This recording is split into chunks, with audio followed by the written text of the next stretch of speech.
آگ میں بس جائے گا کہ اللہ دیکھ رہا ہے تو کہیں نہیں بھاگ سکو گے. کہاں جاؤ گے؟ کہاں جاؤ گے؟ جہاں جاؤ گے اسی کی حکومت ہے نا. تو پھر کہاں بھاگتے ہو؟ عمل کرو گے نا. کیا کیا عمل کرنا ہے؟ ابھی تک کیا سیکھا تھا؟ آپس میں خوب کثرت سے سلام کریں گے اور اپنے آقا صلی اللہ علیہ وسلم پر بھی کثرت سے درود و سلام بھیجیں گے اور سبحان اللہ جیسی سبحان اللہ کہنے کی عادت بنائیں گے. بولیں گے نا؟ تو عادت بنانے کے لیے بولو. نہیں ابھی اچھا نہیں بولے، مطلب زور سے نہیں بولے. میں زور سے کیوں بولتا ہوں بولنے کے لیے؟ تو میں آپ کو میدان عرفات میں لے چلتا ہوں. چلو گے؟ اللہ سب کو اس بارگاہ کی حاضری نصیب فرمائے. عرفات کا مقدس میدان جو میدان حشر کا سما پیش کرتا ہے. محبت سے بولو اللہ اکبر. آپ نے حاجیوں کو جاتے ہوئے دیکھا ہوگا، حاجی احرام پہنے ہوئے جاتے ہیں. اللہ اکبر، کیا حسین منظر ہوتا ہے. پوری دنیا کے مسلمان ایک ساتھ لبیک اللہم لبیک لبیک لا شریک لک لبیک ان الحمد والنعمت لک والملک لا شریک لک لبیک اللہم لبیک لبیک لا شریک لک لبیک ان الحمد والنعمت لک والملک لا شریک لک لبیک اللہم لبیک لبیک لا شریک لک لبیک ان الحمد والنعمت لك والملك لا شريك لك لبيك اللهم لبيك لبيك لا شريك لك لبيك ان الحمد والنعمت لك والملك لا شريك لك. سبحان اللہ. تو بولو. یہ کہتے ہوئے حاجی میدان عرفات کی طرف جاتے ہیں. کپڑوں پر گرد لگ رہی ہے، پرواہ نہیں. بالوں سے پسینہ بہ رہا ہے، پرواہ نہیں. چہرے پہ مٹی لگی ہے، پرواہ نہیں. پرواہ ہے تو صرف اسی ایک بات کی، میرے مولا میں حاضر ہوں، تیری بارگاہ میں حاضر ہوں، تیرا کوئی شریک نہیں، میں حاضر ہوں. ساری بادشاہت تیری ہے، میں حاضر ہوں. ساری کبریائی تیرے لیے میں حاضر ہوں، ساری بڑائی تیرے لیے میں حاضر ہوں، تیرا کوئی شریک نہیں. یہ کہتے ہوئے بندہ اللہ کی بارگاہ میں حاضر ہوتا ہے. ہر سال وہاں جاتا ہوں الحمدللہ، ہر سال جاتا ہوں، ہر سال حاجیوں کو دیکھتا ہوں پسینہ پسینہ ہو رہے ہیں، اس طرح سے کر رہے ہیں. میں کہتا ہوں حاجی صاحبان آج ایسا مت کرو، آج ایسا مت کرو. آج پسینہ بہنے دے، آج چہرے پہ مٹی لگنے دے، آج تمہاری آنکھوں سے آنسو آنے دے. اس لیے کہ اگر تم محبت کی نگاہ سے دیکھو تو یہ پسینہ نہیں بہ رہا ہے، تمہارے گناہ پگھل پگھل کے جا رہے ہیں. زندگی پر جو کر کے رکھے ہو نا وہ سب یہاں بہا جا رہا ہے. اس کو بہنے دو، آج اس کو جانے دو. ایک شخص میدان عرفات میں پہنچا. اب دیکھیے چھوٹی چھوٹی نیکیاں ہم کریں، بڑی نیکیوں کی ابھی اس پر بھی میں آیا نہیں ہوں فرض کے اوپر. ابھی تو چھوٹی چھوٹی باتیں جو محبت پیدا کرتی ہیں بڑی نیکیوں کی، اس کی طرف آپ کو میں مائل کر رہا ہوں کہ جب یہ محبت پیدا ہوگی تو خود بخود آگے قدم بڑھیں گے. ماحول ایسا بن جائے گا نا، تب نماز کے لیے جب اذان کی آواز آئے گی تو تم بے قرار ہو کر مسجد طرف بھاگو. ابھی وہ بے قراری تمہارے اندر پیدا نہیں ہوئی ہے، اس لیے بیٹھے رہتے ہو، گپ شپ کرتے ہو. ابھی نماز اذان ہو رہی تو ہو رہی ہے، بیٹھے ناکے پر بیڑی پی رہے ہیں صاحب، بہت بڑا تیر مار رہے ہیں. یہ بیڑی بھی آگ بن کے جلائی جلے گی نا، جب جہنم میں چٹکے بیٹھے تب پتہ چلے گا کہ کیسے بیڑی پی جاتی ہے. نماز ہو رہی ہے تم بیڑیاں پی رہے ہو، نماز ہو رہی تم گپے ہانک رہے ہو. نماز ہوتے تم پر نماز فرض نہیں ہے، تم مسلمان نہیں ہو. مسلمان بغیر نماز کے تصور ہی نہیں کیا جا سکتا ہے کہ وہ مسلمان ہے. کیا تصور ہے تمہارے پاس؟ کسی صحابی کو بتا دو جس نے نماز کبھی چھوڑی ہو. کوئی ولی مجھ کو بتا دو جن کے یہاں تم عرس مناتے ہو، ان کی زندگی کی ایک نماز مجھ کو بتاؤ جو تم انہوں نے چھوڑی ہو. اور تم ان کے ماننے والے ہو کہ نمازیں چھوڑے جا رہے ہو اور اولیاء کرام کے غلام ہیں. بھائی صاحب اولیاء کرام کے غلام، اللہ یہ غلامی تم کو مبارک کرے. ولیوں کے غلام ہونا بہت بڑی بات ہے، لیکن غلام کس کو کہتے ہیں؟ تم نے غلامی تو دیکھی ہی نہیں ہے، تم تو صرف بادشاہ جانتے ہیں. غلامی کسے کہتے ہیں؟ حضرت ابراہیم ابن ادہم رضی اللہ تعالیٰ عنہ ایک غلام خریدنے کے لیے بازار میں پہنچے تو غلام جب خریدنے لگے، قیمت دینے لگے تو اس سے پوچھا کہ بھائی تم کہاں رہو گے؟ کہا حضور جہاں آپ رکھیں گے وہاں رہوں گا. کہا اچھا کیا کھاؤ گے؟ تو کہا حضور آپ جو کھلائیں گے تو کھا لوں گا. تو فرمایا تم کیا پہنو گے؟ کہا حضور جو آپ کپڑے دے دیں گے وہ پہن لوں گا. کہا تمہاری کوئی مرضی نہیں، جو میں کہوں گا وہی کرو گے؟ کہا مطلب غلام کا مطلب کیا ہوتا ہے؟ آقا جو کہے وہی تو کرنا، یہی تو غلام کا کام ہوتا ہے. رونے لگے، سجدے میں چلے گئے. کہا اے اللہ اس غلام نے مجھے آقا مانا اور میری مرضی کے مطابق یہ چل لگی کی بات کر رہا ہے. کاش کہ میں بھی تیری مرضی کے مطابق چلنے کی زندگی گزاروں، میں بھی تیری مرضی کے مطابق چلوں، کیونکہ تو بھی ساری کائنات کا مالک تو ہے، ہم تیرے بندے ہیں۔ کاش کہ ہمیں بھی غلامی کا سلیقہ آ جائے، ہم کو بھی بندگی کا سلیقہ آ جائے۔ تو ولیوں کے غلام تو بنتے ہو بہت، لیکن غلامی کہتے کس کو ہے پتا ہے؟ جو وہ کہیں وہی کرنا، جس پہ وہ راضی وہی کرنا۔ اپنی مرضی بھی چلاتے ہو پھر بولتے ہو غلام بھی ہے، تو کیسے غلام نہیں ہے؟ کیسے غلام؟ تمہاری مرضی شریعت میں تھوڑی چلے گی۔ تو عرض یہ کر رہا تھا کہ ماحول ایسا بناؤ کہ اذان ہو تو نماز کے لیے بے قرار ہو جاؤ، تمہاری پیشانی میں سجدے تڑپنے لگ جائیں، اور جب تک ان سجدوں کو اپنے معبود کی بارگاہ میں نیاز مندی کا ثبوت پیش کرتے ہوئے ادا نہ کر دو، اس وقت تک تمہارے دل کو قرار اور سکون نہ پہنچے۔ جب تک عشاء کی نماز نہ پڑھو تمہیں نیند نہ آئے، جب تک فجر کی نماز نہ پڑھ لو اس وقت تک تمہیں قرار نہ آئے، جب تک ظہر نہ پڑھ لو تمہیں کھانا نہ اچھا لگے، اور جب تک عصر نہ پڑھ لو تمہیں تجارت نہ اچھی لگے، اور جب تک مغرب نہ پڑھ لو تمہیں گھر واپس آنے کی اچھا نہ ہو۔ میرے پیارے آقا صلی اللہ علیہ وسلم کے پیارے دیوان، جب یہ ماحول پیدا ہوگا نا تب سچے مسلمان کہلاؤ گے اور یہ ساری مصیبتیں دور ہو جائیں گی انشاءاللہ۔ اس لیے کہ جب غلام آقا کے فرمان کے تابع ہو جاتا ہے تب آقا کی ذمہ داری ہے کہ وہ اس کو اچھی طرح سے رکھے، اور میرے مولا سے بڑھ کر کون خبر رکھنے والا ہے؟ ہماری اللہ سے بڑھ کر تمہاری ضرورتوں کو پورا کرنے والا کون ہے؟ تو اس کی سچی غلامی کر کے تو دیکھو۔ خدا سے مانگ جو کچھ مانگنا ہے اے اکبر، یہی وہ در ہے جہاں آبرو نہیں جاتی۔ تو میرے پیارے آقا صلی اللہ علیہ وسلم کے پیارے دیوان، میں عرض کر رہا تھا، بات بیچ میں کہیں اور نکل گئی، لیکن بات سمجھ میں آئے گی تو بہت بڑی بات ہے۔ سمجھ میں آ رہی نا آپ کے بات کہ آج گھر پہ جا کے سب لوگ فجر کی نماز سب قضا کر دو گے؟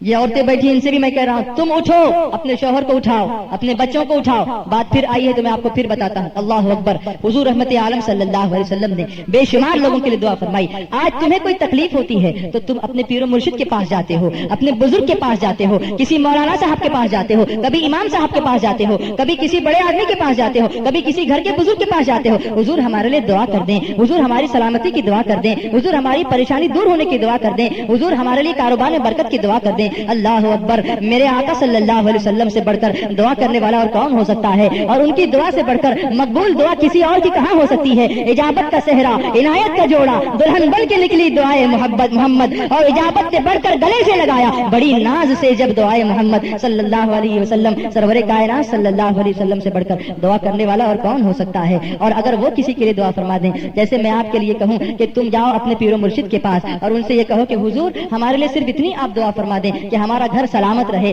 ہمارا گھر آباد رہے، ہمارا گھر ہرا بھرا رہے، اور پیر و مرشد یہ دعا فرما دیں تو تم سب کو کہتے پھرو گے کہ اب تو مجھے کسی چیز کی پرواہ نہیں ہے، اس لیے کہ میرے پیر صاحب نے دعا کر دی ہے کہ تمہارا گھر ہرا بھرا رہے، تمہارا گھر ہرا بھرا رہے۔ اب میں تو بے فکر ہو گیا ہوں کہ پیر صاحب نے دعا کر دی ہے۔ میں عرض کرنا چاہتا ہوں مسلمانوں، پیر صاحب دعا کر دیں تو تم بے فکر ہو جاتے ہو، اور جب میرے رسول دعا فرما دیں تو بے فکری کا عالم اور کیا ہوگا۔ میں کہنا چاہتا ہوں، تم کو خوشخبری دینا چاہتا ہوں کہ تمہارے لیے میرے آقا دعا کر چکے ہیں، اور اس پر فرشتے آمین کہہ چکے ہیں، اس پر صحابہ کرام آمین کہہ چکے ہیں، اللہ کی بارگاہ میں دعا قبول ہو چکی ہے۔ چند شرائط کو تم نے پورا کرنا ہے۔ چند لوگوں کے لیے میرے آقا علیہ الصلوۃ والتسلیم نے دعا فرمائی، اور وہ دعا 3 دعائیں میں آپ کے سامنے عرض کرتا ہوں۔ اللہ کے پیارے حبیب رحمت عالم صلی اللہ علیہ وسلم نے دعا فرمائی، اے اللہ وہ شخص، وہ عالم دین جو علم حاصل کرے، اس پر خود بھی عمل کرے اور دوسروں کو اس کی دعوت دے، میرے مولا میں تیری بارگاہ میں دعا کرتا ہوں تو اس کے گھر کو ہرا بھرا رکھنا۔ بولو بھائی، کس کے گھر کو ہرا بھرا رکھنا؟ جو علم حاصل کرے، اس پہ خود بھی عمل کرے اور دوسروں کو اس کی دعوت دے۔ کر سکتے ہو کہ نہیں کر سکتے؟ ابھی نہیں بولیں گے، کر سکتے ہو کہ نہیں کر سکتے ہو؟ تو کتنا سوچ کے بول رہے ہو؟ دنیا کا معاملہ ہوتا تو ابھی یہاں نیاز تقسیم ہوگی تو وہ ٹوٹ کے پڑیں گے کہ ابھی پہلے مجھ کو دو، لیکن عمل کی بات آئی تو سوچ رہے ہیں کہ میں بولوں کہ نہیں بولوں۔ کر سکتے ہو کہ نہیں کر سکتے ہو؟ علم حاصل کر سکتے ہو نا، اس پر عمل کر سکتے ہو نا، اور اس کو دوسروں تک پہنچا سکتے ہو نا، دوسروں کو دعوت دے سکتے ہو نا، سنی دعوت اسلامی کے باضابطہ ممبر بن سکتے ہو نا، اپنے علاقے میں سنی دعوت اسلامی کام کر سکتے ہو نا۔ اس کے نتیجے میں جو ملے گا وہ کتنا عظیم مرتبہ ہوگا کہ سرکار نے فرمایا اے اللہ اس کے گھر کو ہرا بھرا رکھنا۔ بولو بھائی، اسی لیے آپ دیکھیں اسی دعا کا صدقہ ہے۔ ایک انسان کوئی تجارت کرتا ہے اور اگر اس میں گھاٹا ہو تو اپنے بیٹے کو ایڈوائز کرتا ہے کہ بیٹا یہ کام مت کرنا، ہوتا ہے کہ نہیں؟ یہ بزنس نہیں کرنا، اس میں کوئی فائدہ آج کل نہیں ہے، کوئی دوسرا بزنس ڈھونڈو۔ امام صاحب کو آپ کتنی تنخواہ دیتے ہو، لیکن اس کے باوجود کتنے علماء ہیں جو اپنے بچوں کو اسی راہ میں لگاتے ہیں، وہ پیسے کی پرواہ نہیں کرتے، کرتے نہیں کرتے۔ اگر وہ دنیا کے گھاٹے کو دیکھتے تو کبھی اپنے بچے کو امام نہ بنائے، کبھی اس کو عالم نہ بنائے، لیکن وہ رسول اللہ کی اس دعا کو دیکھ رہے ہیں اور رسول اعظم کی اسی دعا کی بدولت تم کچھ نہیں دیتے ہو پھر بھی الحمدللہ آرام سے زندگی گزار رہے ہیں۔ کیونکہ میرے آقا نے دعا فرمائی اے اللہ تو اس کے گھر کو ہرا بھرا رکھنا. بولو بھائی سبحان اللہ. اگر آپ ساتھ نہیں دو گے تو میں سٹاپ کر دوں گا, ختم کر دوں گا بیان کو. اگر آپ چاہتے ہیں تو اسٹریٹ فارورڈ آپ مجھے بولیں کہ آپ کو بیان نہیں سننا ہے تو میں ختم کر دوں گا, سننا ہے تو آپ کو ساتھ دینا پڑے گا. ساتھ دو گے تو بولو سبحان اللہ. تو میرے پیارے آقا صلی اللہ علیہ وسلم کے پیارے دیوانے, پہلا وہ شخص جس کے لیے سرکار نے دعا فرمائی. دوسری میرے آقا صلی اللہ علیہ وسلم فرمائی کہ اے اللہ وہ شخص جو دو لڑنے والوں کے اندر صلح کرائے, آپس کا جھگڑا جو ہے وہ مٹائے, اے اللہ میں اس کے لیے دعا کرتا ہوں کہ تو اس کے گھر کو ہرا بھرا رکھنا, جھگڑوں کو ختم کرو. اس کے لیے سرکار نے دعا فرمائی. آج چھوٹی چھوٹی باتوں پر جماعت میں جھگڑا, کمیٹی میں جھگڑا, گھر میں جھگڑا, باپ بیٹے میں جھگڑا, بھائی بھائی میں جھگڑا. آپ سوچو کہ اگر اسی طرح کرتے رہیں گے تو سرکار کی اس دعا کا صدقہ کیسے ملے گا. سرکار فرماتے ہیں ایسے شخص کو جو جھگڑے کرنے والوں کو ملا ہے, سرکار فرماتے ہیں اللہ تو اس کے گھر کو ہرا بھرا رکھنا. اور تیسرے بڑے غور سے سننا, حضور رحمت عالم صلی اللہ علیہ وسلم ارشاد فرماتے ہیں کہ میں نے دعا مانگی کہ اے اللہ وہ شوہر جو اپنی بیوی کو نماز کے لیے جگائے اور وہ بیوی جو اپنے شوہر کو نماز کے لیے جگائے, میرے مولا تو ان دونوں کے گھر کو ہرا بھرا رکھنا. اب اگر چاہتے ہو کہ گھر ہرا بھرا رہے, برکتوں سے بھرپور رہے, تو صرف اتنا کرو, کبھی بیوی شوہر کو جگا دے, کبھی شوہر بیوی کو نماز کے لیے جگا دے. کیا یہ مشکل ہے؟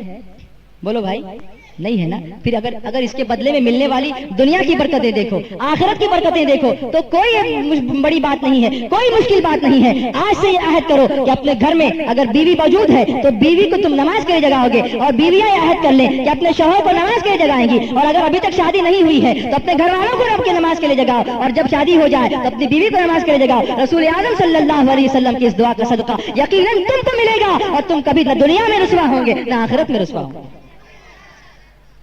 کرو گے ایسا کہ صرف منڈی ہلاؤ گے؟ کریں گے؟ کتنے لوگ کریں گے؟ ہاتھ اٹھاؤ تو کتنے لوگ کریں گے؟ نماز کے لیے جگائیں گے؟ اگر نہیں اٹھے تو اٹھیں گے نا, ورنہ پھر ادھر سے بولے ارے ابھی ٹائم ہے نا, ابھی سونے دے تھوڑا. ایسا بھی تو ہو سکتا ہے. تو اس کو کہو آگاہ اپنی موت سے کوئی بشر نہیں, سامان 100 برس کا ہے پل کی خبر نہیں. نماز پڑھ اٹھ, ہو سکتا ہے کہ یہی نماز تیری زندگی کی آخری نماز ہو تو کیا کرے, ہو سکتا ہے کہ یہی نماز آخری نماز, اگلی نماز کا موقع ہے. اور قضا کرنے پر جانتے ہو کیا ہے؟ ایک وقت کی نماز اگر کوئی جان بوجھ کے قضا کرتا ہے تو اس کو 2,88,00,000 برس جہنم کی آگ میں جلنا پڑے. ایک وقت کی نماز اگر کاڑی کا چٹکا دے دوں ماچس کا تو برداشت نہیں ہوتا, جہنم کی آگ کیسے برداشت کرو گے؟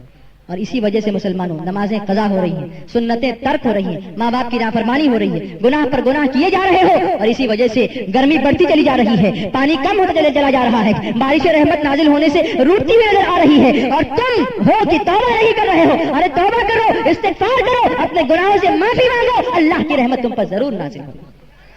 استغفار کرو, دعا کرو اے اللہ آج تک زندگی گناہوں میں گزری تھی, آج جشن امام احمد رضا کے موقع پر تیرے ایک ولی کی یاد کے موقع پر ہم یہ عہد کرتے ہیں کہ جتنے گناہ ہوئے ہیں ان سے ہم توبہ کرتے ہیں. بولو توبہ کرتے ہو؟ توبہ کرتے ہو؟ ہنستے توبہ کرتے ہو کہ انسان کو رونا چاہیے, یہ ہنسنے کا مقام ہے مسلمانوں. ابھی تک اتنی بھی سمجھ ہمارے اندر نہیں ہے کہ جب کوئی کسی سے معافی مانگتا ہے تو کیا ہنستا ہے؟ ہاں, وہ تو آنسو بہاتا ہے, وہ تو روتا ہے, وہ تو گڑ گڑاتا ہے کہ کسی طرح سے کرم کی بارش ہو جائے, کسی طرح سے اللہ کی رحمت تو ہم پر جو ہے وہ نازل ہو جائے, کسی طرح سے معاف کرنے والوں کو پیار آ جائے. ایسا ہی ہوتا ہے, کبھی آدمی جھکتا ہے, کبھی پیر پکڑتا ہے, کبھی ہاتھ جوڑتا ہے, میرے مالک مجھے معاف کر دے, کسی طرح سے مجھے معاف کر دے. تم اللہ کی بارگاہ میں معافی مانگو, اللہ سے بڑھ کر معاف کرنے والا کوئی نہیں, اس کی رحمت سے آواز آ رہی ہے اے میرے بندے تیرے گناہ اگر سمندر کے جھاگ کے برابر بھی ہوں اور پھر تو سچی توبہ کرے میں تجھ کو معاف کر دوں گا. پڑھو استغفر اللہ, دل سے پڑھو اپنے گناہوں کو تصور کرتے ہوئے اور اللہ کی رحمت کی طرف لو لگاتے ہوئے کہ آج کے بعد سے گناہوں سے بچنے کی کوشش کریں گے. بولو استغفر اللہ, ذرا دل سے بولو استغفر اللہ, استغفر اللہ ربی من کل ذنب واتوب الیہ. اب میں آپ کو 2 منٹ دیتا ہوں, آپ اپنی آنکھیں بند کریں, گنبد خضرا کا تصور کریں, کعبہ معظمہ کا تصور کریں, اپنے گناہوں کے بارے میں سوچیں جو کچھ آپ نے کیا ہے, اور اس کے بعد اگر ہو سکے تو آنسو نکالنے کی کوشش کریں, اور اسی مجمع میں بیٹھے بیٹھے اللہ کی بارگاہ میں توبہ کریں, اپنے گناہوں سے توبہ کریں, آنکھیں بند کر کے اللہ کی رحمت کی طرف لو لگائیں. اس کے بعد میں آگے آپ کو بتاؤں.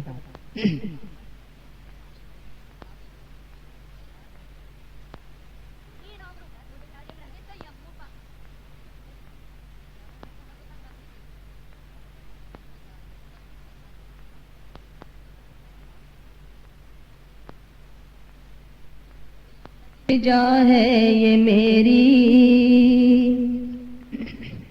اے خدا التجا ہے یہ میری، ان کے جلووں میں یوں موت آئے، اے خدا التجا ہے یہ میری، ان کے جلووں میں یوں موت آئے، جان قدموں میں نکلے نبی کے جان قدموں میں نکلے نبی کے، اور وہی مجھ کو دفنایا جائے، جان قدموں میں نکلے نبی کے جان قدموں میں نکلے نبی کے، اور وہی مجھ کو دفنایا جائے، خدا التجا ہے یہ میری، آرزو ہے میری میرے آقا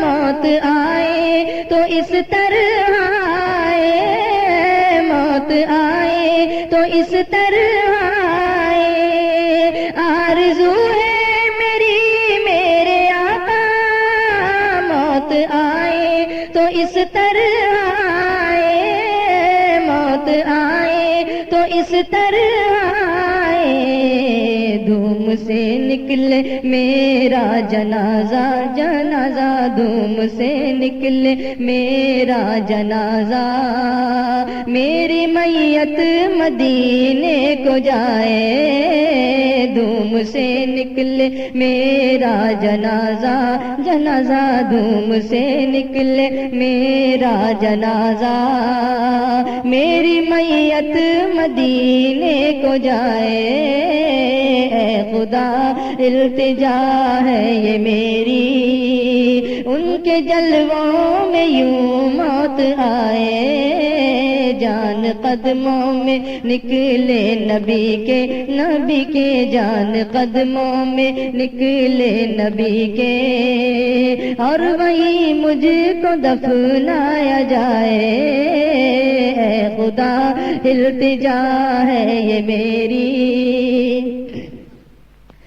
آنکھ جھپکے تو اس طرح جھپکے، نیند آئے تو اس طرح آئے، نیند آئے تو اس طرح آئے، آنکھ جھپکے تو اس طرح جھپکے، نیند آئے تو اس طرح آئے، نیند آئے تو اس طرح آئے، ان کی چوکھٹ پہ ہم سو رہے ہوں، ان کی چوکھٹ پہ ہم سو رہے ہوں، اور اذان بلالی جگائے، ان کی چوکھٹ پہ ہم سو رہے ہوں، اور اذان بلالی جگائے، اے خدا التجا ہے یہ میری، ہے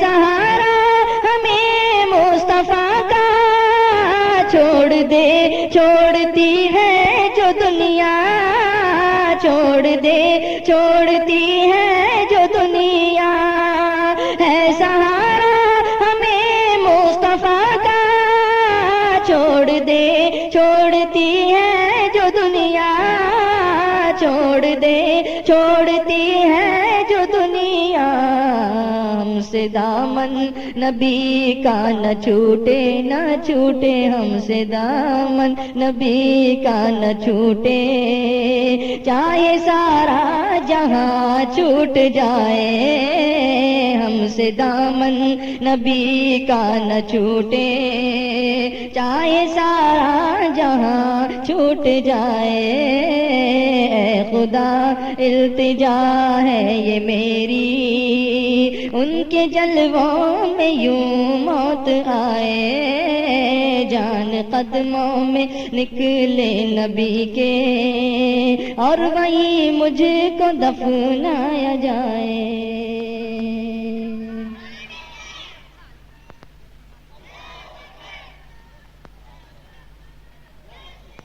کبھی بھی یاد رکھیے گا، کوئی بھی مصیبت آئے تو یہ تصور کرنا کہ ہمارے گناہوں کی یہ سزا ہے، اور اس لیے ہمیشہ پہلے توبہ اور استغفار کرو دعا سے پہلے.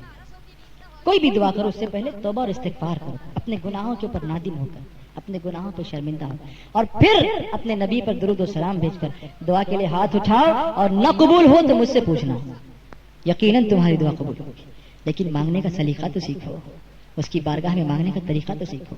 بارش بھی ہوگی, یقیناً ضرور ہوگی, کثرت سے توبہ اور استغفار کرو, اپنے گناہوں سے بچو, گناہوں سے بچنے کی کوشش کرو, اور گزشتہ گناہوں پر توبہ اور استغفار کرو, یقیناً اللہ رحمت کی بارش نازل فرمائے گا انشاءاللہ. بولو انشاءاللہ, اور محبت سے بولو انشاءاللہ. تو میں عرض کر رہا تھا کہ ایک شخص میدان عرفات میں پہنچا. یاد ہے نا بات کہاں سے نکلی تھی؟ لبیک اللہم لبیک لبیک لا شریک لک لبیک ان الحمد والنعمت لک والملک لا شریک لک کہتے ہوئے پہنچا. اور میدان عرفات میں نہ جانے اس کو کیا سوجا, تو اس نے زمین عرفات سے 7 کنکریاں اٹھائی, اور 7 کنکریاں اٹھا کر اس نے اپنی مٹھی میں بند کی اور کہنے لگا, اے کنکریوں گواہ ہو جاؤ, اشہد ان لا الہ الا اللہ وحدہ لا شریک لہ واشہد ان محمدا عبدہ ورسولہ. اے کنکریوں گواہ ہو جاؤ کہ میں گواہی دیتا ہوں کہ اللہ کے سوا کوئی معبود نہیں, اللہ کے سوا کوئی عبادت کے لائق نہیں, اللہ کے سوا کوئی پالنہار نہیں, اللہ کے سوا کوئی الہ نہیں. وہ وحدہ لا شریک ہے, وہ ایک ہے, اس کا کوئی شریک نہیں. واشہد ان محمدا عبدہ ورسولہ, اور میں گواہی دیتا ہوں کہ محمد صلی اللہ علیہ وسلم اس کے خاص بندے اور اس کے رسول ہیں. اس نے یہ کہا اور ان کنکریوں کو میدان عرفات میں چھوڑ دیا. تھوڑی دیر کے بعد دھوپ کا عالم ہوتا ہے, سخت ترین دھوپ, پیاس کی شدت میں کبھی کبھی آدمی کی آنکھ لگ جاتی ہے. وہیں بیٹھے بیٹھے میدان عرفات اس کی آنکھ لگ گئی. کیا دیکھتا ہے کہ حشر کا میدان بپا ہے, اور در حقیقت میدان عرفات حشر ہی کا منظر پیش کرتا ہے. 20 لاکھ 25 لاکھ 30 لاکھ 40 لاکھ آدمیوں کا ایک جگہ جمع ہونا, سب کا ایک لباس میں ہونا, سب کا ایک انداز میں ہونا, عربی آتی ہو یا نہ آتی ہو, لبیک اللہم لبیک لبیک لا شریک لک لبیک ان الحمد والنعمت لک والملک لا شریک لک. حاضر ہے مولا, تیری بارگاہ میں حاضر ہے. اللہ سب کو اس بارگاہ کی حاضری نصیب فرمائے. وہ دربار اعظم کی حاضری, بیٹھے بیٹھے اس کی آنکھ لگ گئی تو کیا دیکھتا ہے کہ حشر کا میدان ہے, اللہ کی بارگاہ میں اس کو پیش کیا گیا. اب اس کے پاس کوئی نیکی نہیں, اللہ تبارک و تعالیٰ کی بارگاہ میں پیش کرنے کے لیے اس کے پاس نیکی کا کوئی خزانہ نہیں. گر گڑا رہا ہے, رو رہا ہے, فریاد کر رہا ہے, کوئی فریاد سننے والا نہیں. میدان اللہ کی بارگاہ سے حکم ہوا, اے بندے نیکی لے کر نہیں آیا, جا تو جہنم کے اندر چلا جا, فرشتوں داخل کر دو اس کو جہنم کے اندر. جب فرشتے جہنم کے دروازے پر لے گئے اور اس کو جہنم میں داخل کرنے کی کوشش کی, تو ایک بہت بڑا سا پتھر جہنم کے پہلے دروازے پر آ کر رک گیا اور کہنے لگا, اے فرشتوں میں اس کو جہنم میں داخل کرنے نہیں دوں گا. پتھر سامنے آیا, فرشتے دوسرے دروازے پر گئے, دوسرے دروازے پر بھی ایسا ہی ہوا. 7 طبقات کے اوپر جب فرشتے پہنچے, 7 جگہوں پر 7 الگ الگ پتھر آئے اور اس بندے کو جہنم میں جانے سے روکنے کی بات کرنے لگے. فرشتوں نے آپس میں مشورہ کیا کہ پھر رب قدیر کی بارگاہ میں چلنا چاہیے. واپس اللہ کی بارگاہ میں آئے اور عرض کرنے لگے, میرے مولا اے پروردگار, تیرا حکم تھا کہ اس بندے کو جہنم میں داخل کیا جائے, اس لیے ہم اس کو جہنم کے دروازے کے اوپر لے گئے, لیکن نہ جانے کہاں سے 7 پتھر آئے اور انہوں نے ہمیں ایسا کرنے سے روک دیا. پروردگار اس کے پیچھے کیا راز ہے؟ تو ہی عالم الغیب والشہادہ ہے, تو ہی اللہ غیب کا جاننے والا, تو ہی سب پر کرم فرمانے والا, تو ہی غالب حکمت والا ہے. اے اللہ, ہم تیری بارگاہ سے جاننا چاہتے ہیں کہ آخر ہم کیا کریں. اللہ تبارک و تعالیٰ کی بارگاہ سے آواز آئی, اے میرے فرشتوں جاؤ جاؤ, اس بندے کو جنت میں داخل کر دو, اس لیے کہ اس نے میدان عرفات میں کھڑے ہو کر 7 کنکر کو گواہ بنا کر میری وحدانیت کی گواہی دی تھی, میرے محبوب کی رسالت کی گواہی دی تھی. جب ان پتھروں نے پتھر ہو کر اس کی گواہی کو ضائع نہیں ہونے دیا, تو میں مالک ہو کر اس کی گواہی کو ضائع کیسے کر سکتا ہوں؟ میں نے اس کی گواہی کو قبول کیا اور اس کے لیے جنت کا مزدہ عطا فرما دیا.